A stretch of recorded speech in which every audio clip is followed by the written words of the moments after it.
Hello guys, അപ്പോൾ just സഹോയിലേക്ക് എല്ലാവർക്കും welcome. അപ്പോൾ ഇന്ന് ഞാൻ വന്നിരിക്കുന്നത് ഒരു ലുലു വ്ളോഗായിട്ടോ. കുറേ നാളെയല്ലേ ലുലു പോയിട്ട്, അങ്ങനെ കുറേ നാളുകൾക്ക് ശേഷം ഞങ്ങൾ ലുലു പോയി. അപ്പോൾ അവിടെ ചെന്നപ്പോൾ ഇത് വലിയൊരു സ്റ്റാച്ചു ഉണ്ടായിരുന്നു. അപ്പോൾ അത് നോക്കിക്കൊണ്ടിരുന്ന് അത് കഴിഞ്ഞ് നമ്മൾ ലുലുവിലോട്ട് കയറി ഗൈസ്. അപ്പോൾ അവിടെ 60% സെയിൽ നടക്കുന്നുണ്ടായിരുന്നു. സോ അതിൻ്റെ നല്ല തിരക്കുണ്ടായിരുന്നു അവിടെ മൊത്തം. അപ്പോൾ അയിൻ ബേബി ഇങ്ങനെ പല സാധനങ്ങളും ഇങ്ങനെ ഡീവിയേറ്റ് ആയി നോക്കി ഞങ്ങൾ ഉടനെ എടുത്തോണ്ട് ഓടി ഫൺലാൻഡിലേക്ക്. അപ്പം ഇവിടെ ഞങ്ങൾ ഇത് തുടങ്ങിയിട്ട് ആദ്യമായിട്ടോ പോകുന്നത്. ഇതെന്ന് പറയുമ്പോൾ നമ്മൾ പേരും എല്ലാം അവിടെ എഴുതി കൊടുക്കണം. അത് കഴിഞ്ഞ് നമുക്കിവിടെ പിള്ളേരാക്കിയിട്ട് നമുക്ക് ഷോപ്പിങ്ങിന് പോകാം. അപ്പോൾ പിള്ളേർ ഹാപ്പി, നമ്മൾ ഹാപ്പി. അപ്പോൾ 1 അവറിലേക്ക് 350 റുപ്പീസും 2 അവറിലേക്ക് 550 റുപ്പീസ്. അപ്പോൾ ഇതിൻ്റെ സ്റ്റാഫ് എല്ലാവരും അകത്തുണ്ട്. അപ്പോൾ 3 ഇയേഴ്സിൻ്റെ താഴെ ഉള്ളവരാണെങ്കിൽ പാരൻസ് കൂടെ കയറി അവർക്ക് താഴ്ത്തുന്നില്ല. ബാക്കിയുള്ള വലിയ കുട്ടികൾക്കൊക്കെ മേളിലോട്ടാട്ടോ. അപ്പോൾ ഇതിൻ്റെ കൂടെ ഏതെങ്കിലും ഒരു പാരൻറ്റ് നമുക്ക് ഉള്ളിലോട്ട് കയറാൻ പറ്റും. പിന്നെ നമുക്ക് പിള്ളേരെയൊക്കെ നോക്കണമെങ്കിൽ അവിടെ CCTV ഉണ്ട്. അത് നമുക്ക് മോണിറ്റർ ചെയ്ത് നോക്കാം. അപ്പോൾ ഏത് ഭാഗത്താണ് പിള്ളേർ നമുക്ക് പിടിയിടുക. അപ്പോൾ അയിൻ ബേബി ഇവിടെ കളിയും ബഹളമൊക്കെ തന്നെ.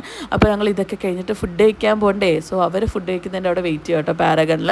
അപ്പോൾ പാരഗണിൽ അത്യാവശ്യം അറിയാമല്ലോ തിരക്കാണ്. ഇങ്ങനെ കറക്റ്റ് നമ്പർ വെച്ച് എപ്പോഴാണ് സീറ്റ് കിട്ടുന്നത് അപ്പോഴേ നമുക്ക് കയറാൻ പറ്റത്തുള്ളൂ. അങ്ങനെ ഞങ്ങൾ പാരഗണിൽ കയറി കഴിഞ്ഞപ്പോഴത്തേക്ക് കൺഫ്യൂഷനായിരുന്നു. ഊണ് കഴിക്കുമോ ബിരിയാണി കഴിക്കുമോ, ഊണ് കഴിക്കുമോ ബിരിയാണി കഴിക്കും. പക്ഷേ ഇത്രയും കറികൾ കഴിക്കുന്ന മെനക്കേട് ആലോചിച്ചപ്പോൾ ഞാൻ ഓർത്തു അന്ന് നമുക്ക് ബിരിയാണി ഓർഡർ ചെയ്യും. അങ്ങനെ ഞാനും വാപ്പിച്ചായും ബിരിയാണി ഓർഡർ ചെയ്ത് ഊണിൻ്റെ കൂടെ കുറേ ലോഡ്സ് ഓഫ് കറീസ് ഉണ്ട്. ഇതേ നോക്കിക്ക്, അവിയൽ, തോരൻ, പിന്നെ അച്ചാർ, പിന്നെ കാമെഴുക്ക് വരട്ടിയത്, പിന്നെ തേങ്ങായിട്ട മീൻ കറി, പുളിശ്ശേരി, രസം, ഇഷ്ടംപോലെ കറികളുണ്ട് ഗൈസ്.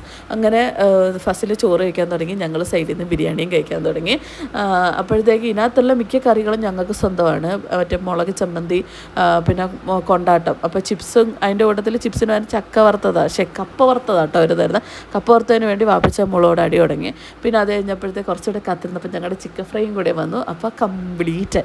അപ്പോൾ ചോറ് കഴിക്കാനിരുന്നാലോ. അപ്പോൾ നമ്മൾ ബിരിയാണി, പിന്നെ അതിൻ്റെ കൂട്ടത്തിൽ സാലഡ്, ഇവിടുത്തെ ചമ്മന്തി എനിക്ക് ഭയങ്കര ഇഷ്ടമാണ്.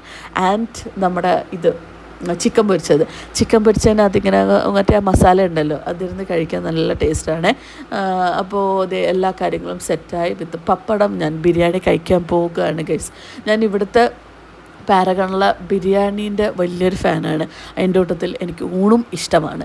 അപ്പോൾ അതൊക്കെ കഴിഞ്ഞിട്ട് ഞങ്ങൾ കുറച്ച് കണക്റ്റ് കയറി കുറച്ച് സാധനങ്ങളൊക്കെ, വലിയ TV ഒക്കെ കാണണ്ടേ. അപ്പോൾ ജസ്റ്റ് എല്ലാ TVകളും ജസ്റ്റ് 3 ലക്ഷം രൂപ 6 ലക്ഷം രൂപയൊക്കെ ഉള്ളൂ. സോ അത് നമുക്ക് വേണ്ട, നമുക്ക് വയ്ക്കാൻ സ്ഥലമില്ല. അത് കഴിഞ്ഞ് നമ്മൾ കുറച്ച് ഐഫോണിൻ്റെ അപ്ഡേറ്റ്സൊക്കെ നോക്കി. അത് കഴിഞ്ഞ് ഞങ്ങൾ നേരെ ക്രോസ് വേർഡിലോട്ട് പോയി. ക്രോസ് വേർഡിൽ അയിൻ ബേബിയുടെ ബുക്ക് എടുക്കൽ, മാഗസിൻ എടുക്കൽ, ഇതൊക്കെയാണ് പരിപാടി. അങ്ങനെ ഞങ്ങൾ അവിടെ ചെന്നപ്പോഴത്തേക്ക് എനിക്കൊരു നൊസ്റ്റ് അടിച്ചു ഗൈസ്. ഇത് സ്കൂളിൽ പഠിച്ചുകൊണ്ടിരിക്കുമ്പോഴത്തേക്ക് എന്താ പറയുക, ഈ ബുക്കിനൊക്കെ വേണ്ടി അടിയായിരുന്നു പിള്ളേർ. പെട്ടെന്ന് അത് നമ്മൾ ലൈബ്രറിയിൽ വന്ന ഉടനെ ഓടിപ്പോയി എടുക്കുമായിരുന്നു. അപ്പോൾ ഇതൊക്കെയായിരുന്നു എൻ്റെ ബാക്കി സാധനം. അപ്പോൾ ഇത്രയേ ഉള്ളൂ നമ്മുടെ ലുലുവിലെ വ്ളോഗ്. അപ്പോൾ ഇത്രയേ ഉള്ളൂ ഗൈസ്, ബൈ. അപ്പോൾ ഇതിനൊക്കെ ഭയങ്കര വിലയാട്ടോ, അവിടെ ഇരുന്നോട്ടെ.